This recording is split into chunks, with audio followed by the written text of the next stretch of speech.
Since his inauguration, the president has faced a number of attacks, not only from Democrats and the media, but from some lawmakers as well. One America's Jack Posobiec sat down with conservative legal pundit Will Chamberlain about the challenges that the president has faced.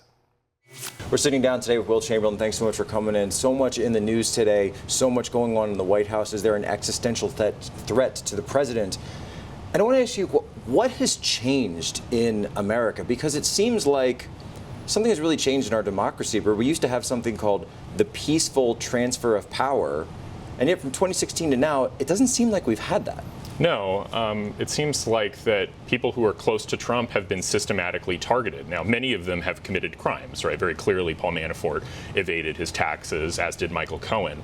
But it's remarkable how systematically people in the Trump administration have been targeted either for exposés or, criminal prosecution. It seems almost like the last administration, or the vestiges of that administration that's still throughout the government, right through with the government, they're not letting go. They're not letting the vote of the people really be heard. It's like we're turning into some kind of banana republic, Venezuela type situation where even though Trump's been in office and has seen incredible gains on many different fronts, that this lingering presence is not allowing him to govern with a free hand, and we're seeing that play out now throughout these legal processes. I think that's right, and contrast that with the Obama administration, where Eric Holder said he was Obama's wingman, and there was no attempt to meaningfully prosecute members of the Obama administration, even when there was clear criminal activity, and there was no recusal either. Remember Loretta Lynch on the tarmac with Bill Clinton?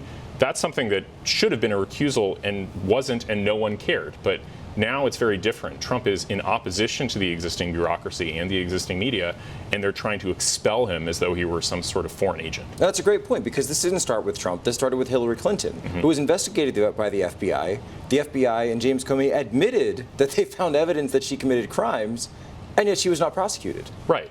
Like, if Hillary Clinton were Republican or a Trump supporter, do you think that that would have happened? I think.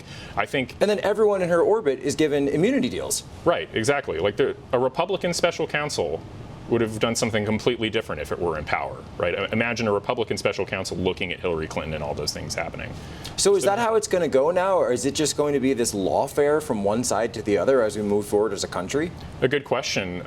There's a question about whether or not Republicans could do something like this if Democrats took power, because Democrats are so well entrenched both in the media and in the civil service. So I'm not sure that that will happen, but certainly the idea that administrations are going to be given a free hand to just govern the country if they win an election, that's no longer a default assumption. How does Trump get out of this best, in your view?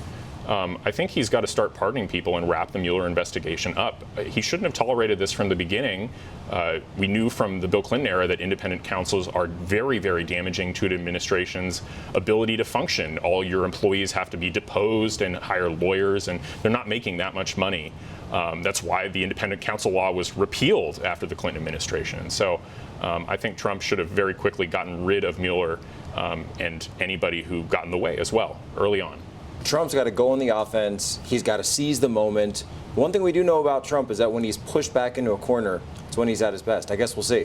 We'll see. Thanks so much for sitting down with us, Will Chamberlain. Absolutely. Thanks for having me. Want to see more videos like this? Click on the link below and subscribe to One America News on YouTube. And call your cable provider and kindly demand that One America News is added to your lineup. Call and subscribe today.